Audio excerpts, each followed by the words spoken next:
प्रसाद बनवायचा आहे 1.25 किलोचा. हे आपण 1.25 किलो रवा घेतलेला आहे निवडून साफ करून, 1.5 लिटर दूध घेतलेले आहे, 1.25 किलो साखर घेतलेली आहे, 1 किलो तूप घेतलेलं आहे, 5 केळी घेतलेली आहे कापून, काजू, बदाम, मनुका, चारोळे.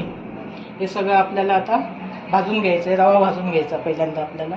त्याच्यासाठी मी आता तूप घालते बघा.